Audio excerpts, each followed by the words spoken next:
Hola Pepe, pues mira, creo que Samuel García ha dado un paso en falso, muy en falso. Creo que es corresponsable de los hechos violentos que ayer ocurrieron en Nuevo León. Esto se llama en términos legales conspiración, que significa que eres corresponsable de haber organizado, permitido, tolerado o generado por tus actos un evento que al final irrumpió, generó violencia, afectó la legalidad del Congreso local. Pero quiero comentar con el auditorio cuáles son los hechos brevemente. Primero, Samuel García había prometido ser gobernador de 6 años y rompió la promesa. Había criticado al Bronco hace 6 años, incluso votó en contra de su licencia y hoy hace lo mismo. Sabía que la licencia era difícil. El PAN y el PRI ya le habían dicho que no se la darían tan fácilmente.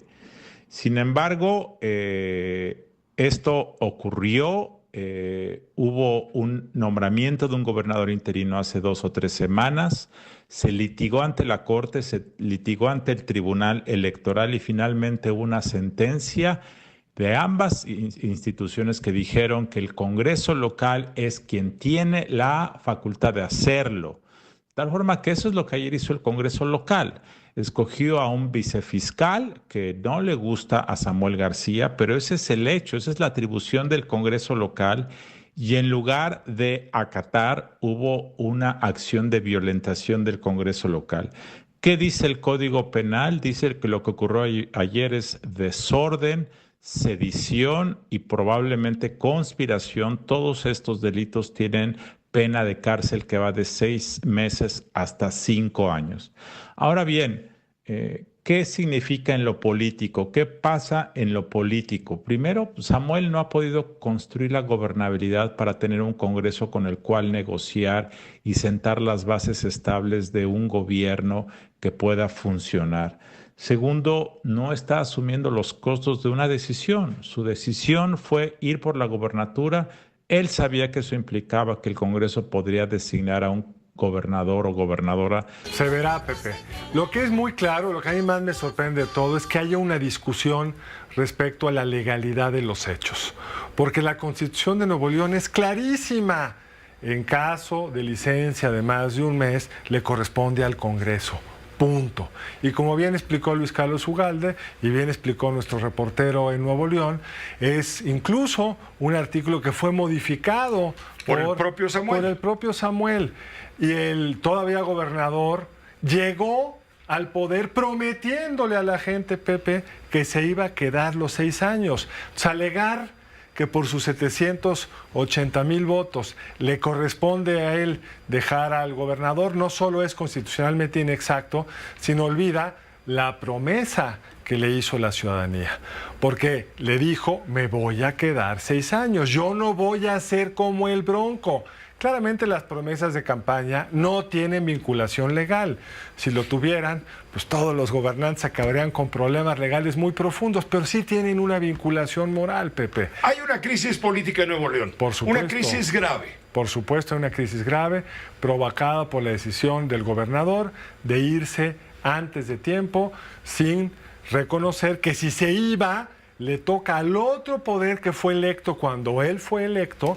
Esos votos se lo dieron a el gobernador, pero en la Cámara de Diputados los electores votaron por estos diputados y en ellos recae la soberanía popular del Estado Libre y Soberano de Nuevo León. Son los 26 legisladores, tanto de PAN como de PRI, que tienen mayoría en el Congreso y que le han evitado, bueno, no le han permitido, pues, a Samuel lograr todos sus... Pues porque la Constitución dice que a ellos les toca, Pepe, ¿qué se le va a hacer? Claro. Y el único... Pero los acusa como si fueran conspiradores. Bueno, la verdad es que me recuerda tanto a lo que pasó en enero del 20, del 21 ya, en el caso de Donald Trump. Es decir, la democracia, Pepe, necesita demócratas, necesita gente que sea congruente con lo que ha dicho, que respete las constituciones y las leyes. Aquí no hay vuelta de hoja. Leamos el artículo correspondiente que dice exactamente eso.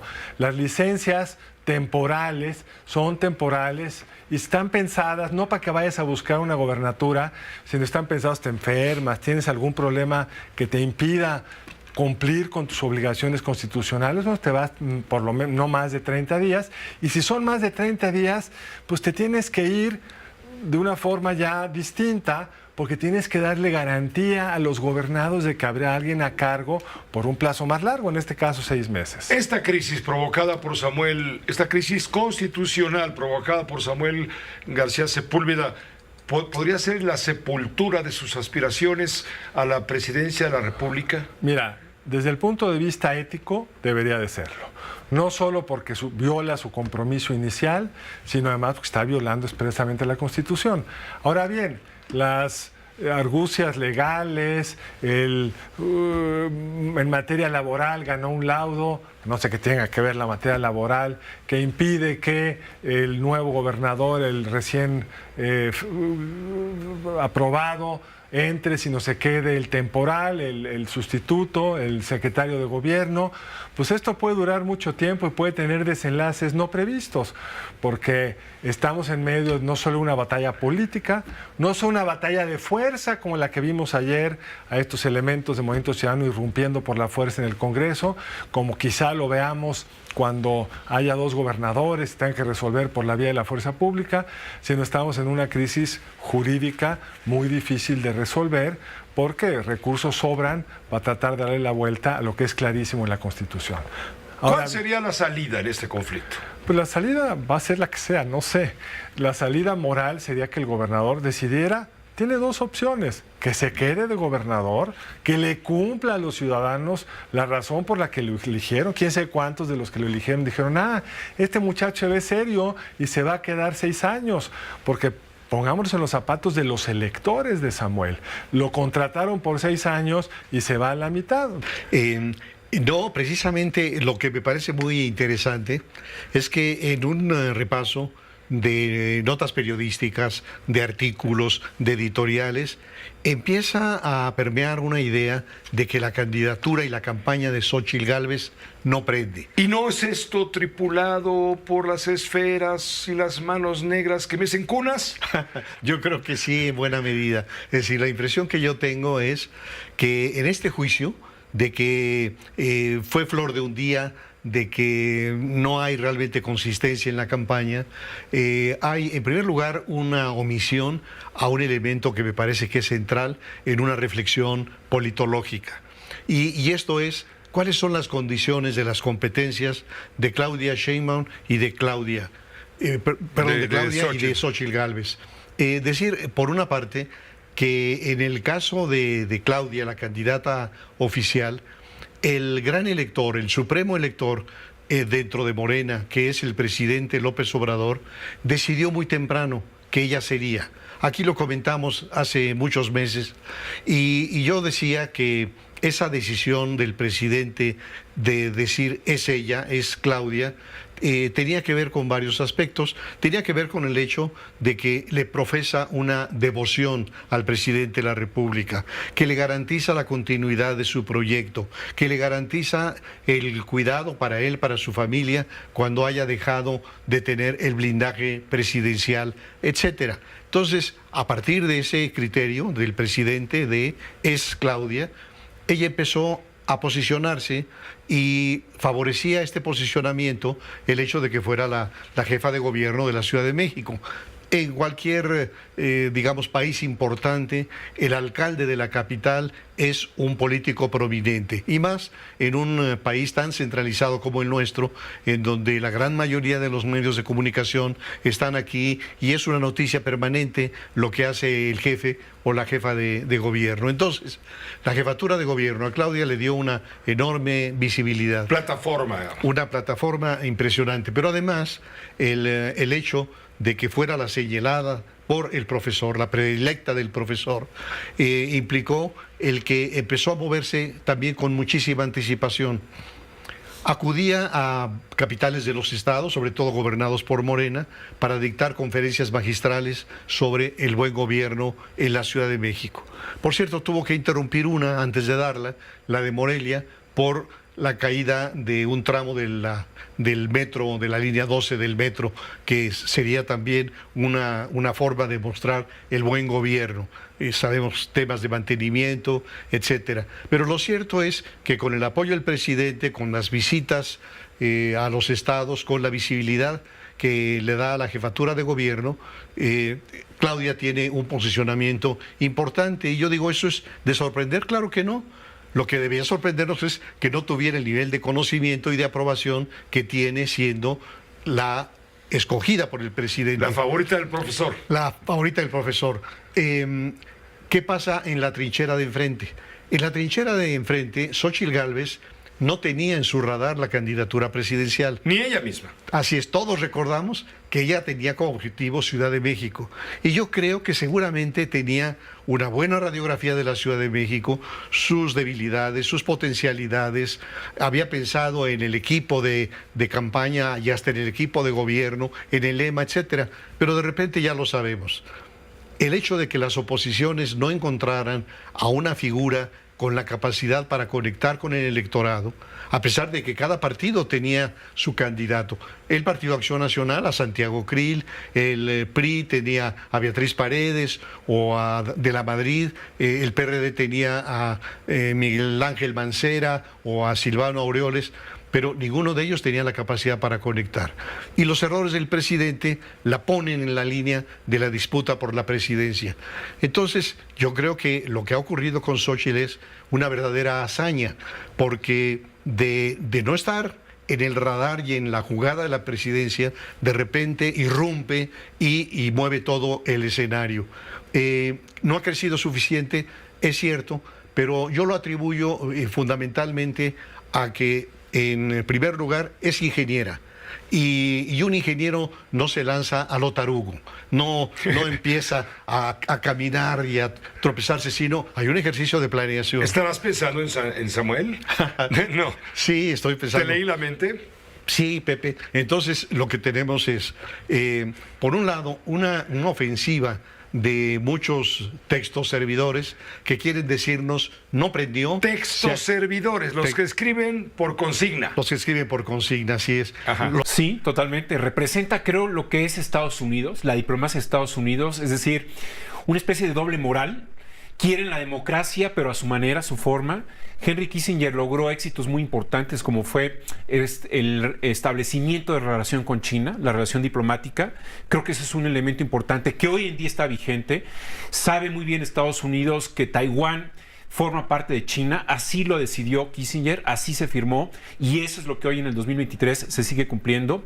Otro de los logros fue, sin lugar a dudas, acercarse con Rusia, la entonces Unión Soviética, para firmar un acuerdo sobre la limitación de usos de armas nucleares. Creo que también eso es algo muy valioso, pero sin lugar a dudas, el gran fracaso o la gran sombra donde se manejó Kissinger fue Vietnam, en donde miles de soldados de Estados Unidos murieron por una decisión que combina quizás la política, la grilla interna entre republicanos y demócratas, y posteriormente los intereses de Kissinger. Es decir, Kissinger, un hombre que entró al poder siendo secretario de Estado en 1969, solamente está 8 años dentro de digamos, el brazo derecho de la presidencia, hasta 1977, y el Partido Demócrata tenía un plan de paz para la parte sur de Vietnam. Kissinger lo boicoteó, les ofreció que si ganaran los republicanos les iba a ir mejor. Eso provocó que los vietnamitas del sur salieran de la mesa de negociación, y eso fue una trampa porque duró 4 años esos combates durísimos, muchas bombas, más de las que desplegó Estados Unidos en contra de Japón en la Segunda Guerra Mundial, y posteriormente se da la paz. El acuerdo de paz primero se trata de firmar en el 69, dura 4 años, de manera se interrumpió por esa grilla interna de republicanos demócratas, y Kissinger se le acusa de alguna manera que ya sabía que podía hacer la paz, pero dejó correr la guerra de Vietnam, que ese es un gran fracaso. ¿Qué tuvo que ver Kissinger con el golpe de Estado en Chile a Salvador Allende? Sí tuvo que ver, porque si bien es cierto lo implementa la CIA, ¿no? Es decir, con dinero, con armas, con municiones que le dan a varios miembros de grupos radicales dentro de Chile y también algunos de los políticos. Fue Kissinger también el que permite, porque él tiene una doble función, Pepe, es decir, es secretario de Estado, pero también es asesor de seguridad, que nunca en Estados Unidos había ocurrido. Poderosísimo. Poderosísimo, porque además el que colabora en el diseño de la estrategia de seguridad, lo que es hoy precisamente el encargado de la seguridad, en aquel momento lo operaba, lo diseñaba, y fue Kissinger, porque era brillante, un personaje que desarrolló muchas estrategias. Ese fue de alguna manera pues un elemento que llevó a cabo en Chile en 1973. Ya más o menos, Pepe, mucho gusto en saludarte a ti y a tu auditorio. Encantado que nos tengas en tu programa. Invítanos al Festival de Jazz. ¿Dónde va a ser? ¿A qué horas va a ser? ¿Y cuándo va a ser? Es este fin de semana, el 2 y 3 de diciembre, en Polanco, en el Parque Lincoln, en el Teatro Ángela Peralta, donde lo venimos haciendo ya en 16 ocasiones. Y tenemos un programa, las puertas se abren a las 4 y tocamos de 4:30 a 8:30. Tenemos 4 conciertos por día y vienen músicos de Suiza, de Cuba, de España y de Estados Unidos y de lo mejor que tenemos aquí. ¿Cuánto cuesta la entrada? Desde 550 pesos el general. Tenemos un apoyo para poderlo llevar a estos precios y que la gente se empape de lo que es el jazz y sea accesible para todos. Correcto, entonces va a ser a partir del próximo sábado la primera parte, la segunda parte será el próximo domingo. Vienen 8 grupos, tanto de México como internacionales. ¿A quién te trajiste este año?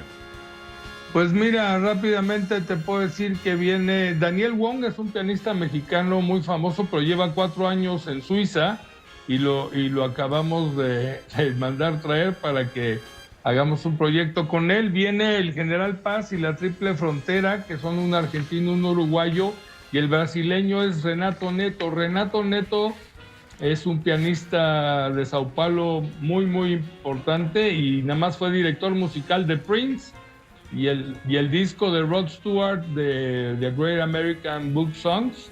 Él es el productor también de ese disco. Por darte un ejemplo, viene Alejandro Cuenca de Quinteto de Cuba. Y en fin, tenemos a Andrea Miller, que viene de Los Ángeles. Ella hace todos los demos de Celine Dion y le abrió a Al Jarreau toda la gira de 2017 y otras cosas que tenemos por aquí. Pues estaremos atentos, gracias por la invitación. Vamos a estar entonces el próximo sábado, 2 de diciembre, a partir de las 4:30. Hay que llegar un poco antes a esta pérgola, allí en el Parque Lincoln. ¿Capacidad para cuánta gente? ¿Cuántos esperan ustedes? Sobre 2,400 por día y son 4 horas que dura el festival y tenemos un bazar y puedes tener alimentos y la gente convive y es un ambiente 100% familiar.